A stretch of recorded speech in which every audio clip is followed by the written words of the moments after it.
You should hear what keeps him up at night. This is what keeps me up at night. I don't understand how my fellow Americans, I don't even understand how this election is close. And yes, I'm voting for you, but I would also vote for that wall over there. Well, he's half right. We do need a wall. You know, to keep out gang members, fentanyl dealers, human traffickers, and Anna Navarro. What's funny, though, is that Stern actually thought that was a compliment. Stern has become such a wussified sycophant, he doesn't realize that telling Kamala that he'd vote for a wall is telling her that he knows she's as dumb as one. Howard Stern built a billion-dollar empire on fearless confrontation. He was the man who would say anything, challenge anyone, and never ever back down from a fight. For decades, his name was synonymous with rebellion. But when Greg Gutfeld aimed his sights directly at the king and pulled the trigger on live television, the unthinkable happened. The man who built his legacy on having the last word suddenly had no words at all.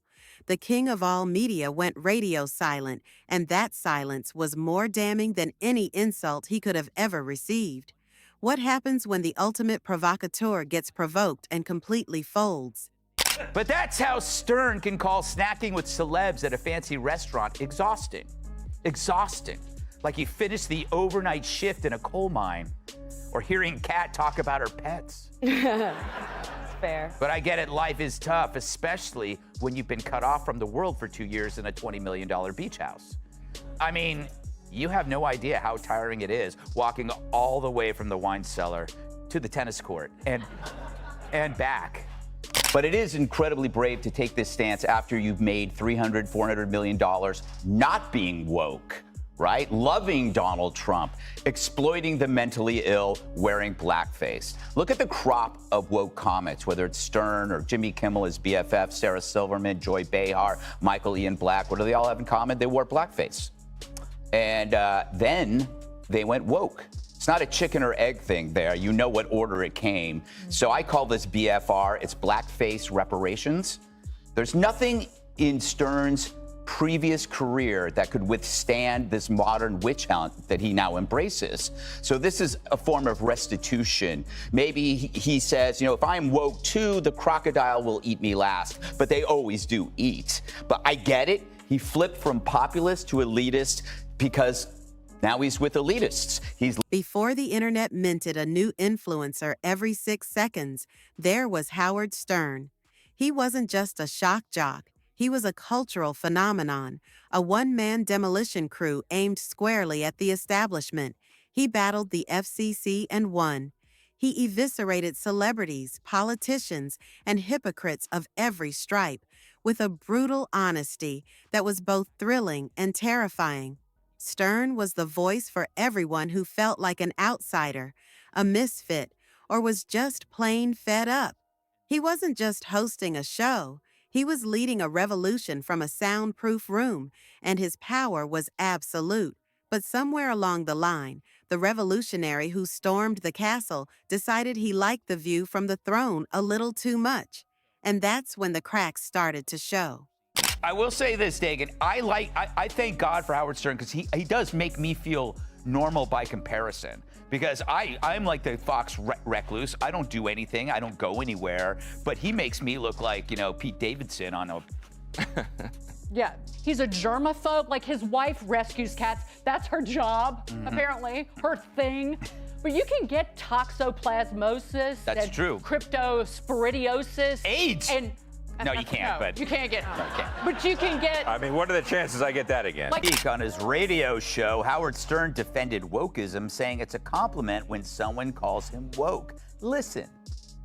If woke means I can't get behind Trump, which is what I think it means, or that I support people who want to be transgender, or I'm for the vaccine, dude, call. While Stern was polishing his legacy, a new kind of insurgent was mastering the art of modern media warfare. Greg Gutfeld. Where Stern used a sledgehammer, Gutfeld learned to use a scalpel. He built his own empire not on vulgarity, but on surgical sarcasm and relentless ridicule. Gutfeld understood the new battlefield. He learned to fight in an era of cancel culture, outrage mobs, and social media takedowns. He doesn't just get angry. He dissects his targets with a calm, almost cheerful precision that makes the eventual takedown even more brutal.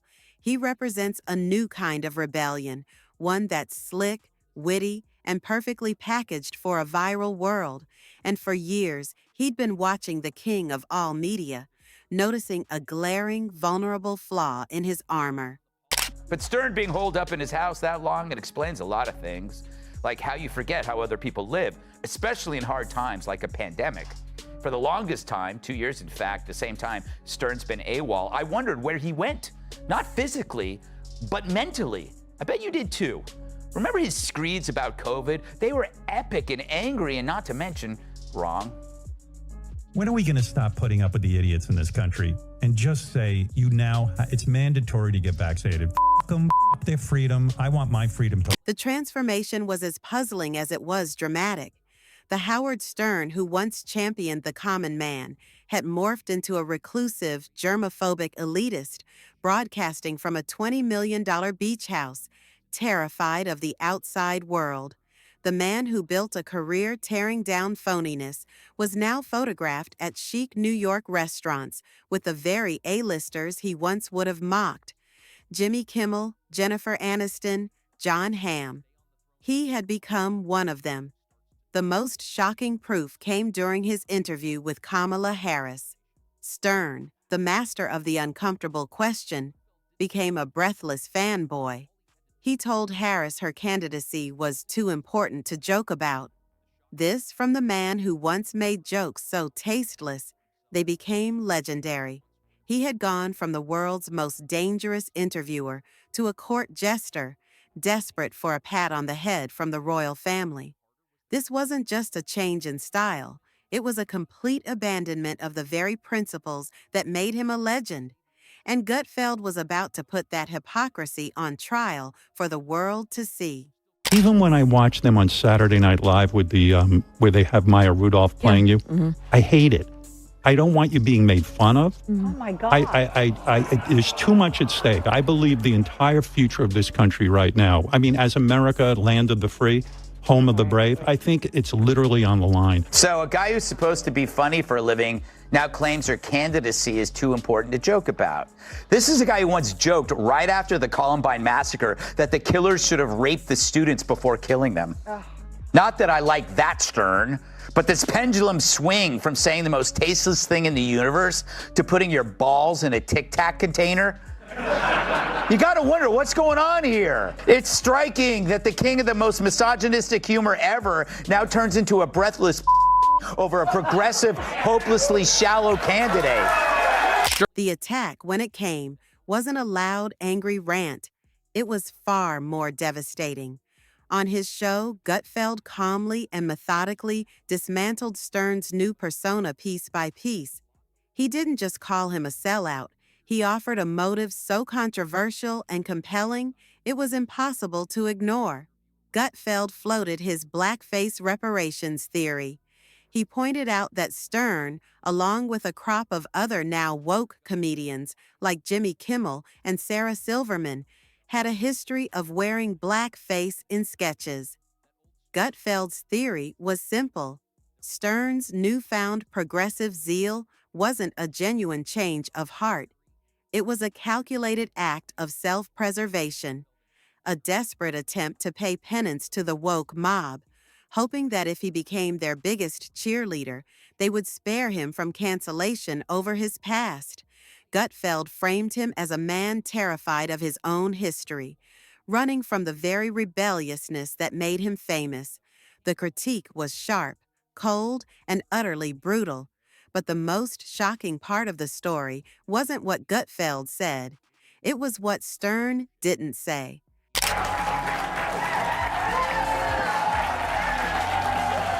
Happy Friday, America! Oh man, tonight is a special night. It's Feminine Friday, where all the panelists are women. Tonight we have Kennedy. Yeah!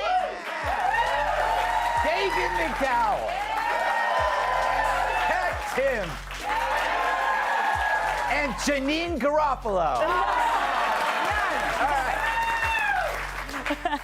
Truth A about long way cats for and a meat dogs. joke. Okay, I hope you had a good week. I did, and no thanks to Howard Stern. True, the New York Post reported that Stern hit a chic restaurant in NYC with a crew of A-listers, including Jimmy Kimmel, Jennifer Aniston, Jon Hamm, Justin Theroux, Jason Bateman. I was not invited. I guess. In the aftermath, there was nothing. No fiery comeback on his show, no angry tweets, no calls for a one-on-one debate, just silence. For a man like Howard Stern, whose entire brand was built on rapid-fire responses and viciously defending his turf, the silence was a confession. It was the media equivalent of a fighter refusing to get off the stool. It gave the impression, fair or not, that Gutfeld's critique had struck a nerve so deep that Stern was left paralyzed.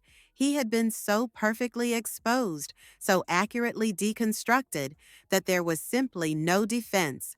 The public watched it all unfold. The silence validated Gutfeld's entire argument without him having to say another word. The man who never lost a fight had just been knocked out without a single punch being thrown back. Stern got even more pathetic, wondering how she doesn't nap. When you said you don't nap, I get it, because like what you've taken on is extraordinarily difficult. And I mean, do you feel the pressure of the moment in the sense that, like when I met you out in the hall, I said, I'm really nervous because I want this to go well for you. I want it to go well for the country. Hold on. I need a minute. That he'd been caught off guard and maybe, deep down, even agreed with the criticism. This definition of woke, it's if you call someone a know-it-all, you're not complimenting them on the breadth of their knowledge. Yeah. You're saying you don't know as much as you think you know. So, yeah, woke doesn't have anything to do with vaccines. What it really means is sort of a slavish devotion to left-wing ideology and then repeating it so you can get social credit. Right. That's really what it means. Yeah. It doesn't mean that you're smarter than anybody. And he had said in another part of this set, because I believe in the science. Well, if you believed in the science, you wouldn't be hiding out like Howard Hughes in your mansion. Yeah. So As Stern remained silent, a new narrative began to crystallize. This wasn't just a personal feud between two media giants. It was a symbolic changing of the guard. The incident highlighted a fundamental shift in what rebellion even means. Stern's brand of rebellion was analog. It was about fighting corporate censors and the FCC. Gutfeld's rebellion is digital. It's about navigating and mocking the invisible forces of cancel culture and ideological conformity. He has tapped into the massive audience that Stern abandoned, the people who are tired of being preached to by celebrities and elites. While Stern now delivers sanitized interviews and pleads for acceptance, Gutfeld charges forward with the kind of unfiltered, reckless commentary that once made Stern a star. In the crumbling media landscape, Gutfeld has become the authentic voice for the disenfranchised, a role Stern willingly gave up.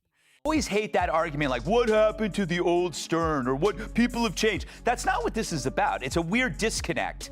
Well, What? he hasn't changed. No. People have been calling him insane for 40 years. Yeah, That just used to be, this guy's nuts. And now they're like, oh, we're worried about Howard. He needs help. Mm-hmm. But I'll tell you, though, I'm a little sympathetic because what you said is correct, but I'm also a germaphobe. Yeah. And, you know, I just have a smaller apartment. Yes. So it's like Striking that the king of the most misogynistic humor ever now turns into a breathless over a progressive, hopelessly shallow candidate.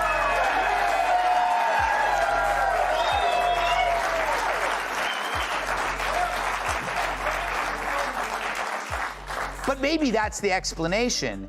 This is Stern's self-imposed penance for subjugating women to demoralizing stunts, capitalizing on desperate females thirsting for attention, even if it's from an oily paddle striking their bare asses. This whole saga leaves us with a haunting question about the nature of power and rebellion. What happened between Gutfeld and Stern wasn't just a TV segment, it was a public reckoning. It was the story of a king who became so comfortable on his throne that he forgot he was once a revolutionary who burned down palaces. Does every firebrand eventually get extinguished by comfort and wealth? Do they all inevitably start defending the very establishment they once fought, simply to protect what they've built? The silent showdown proved one thing.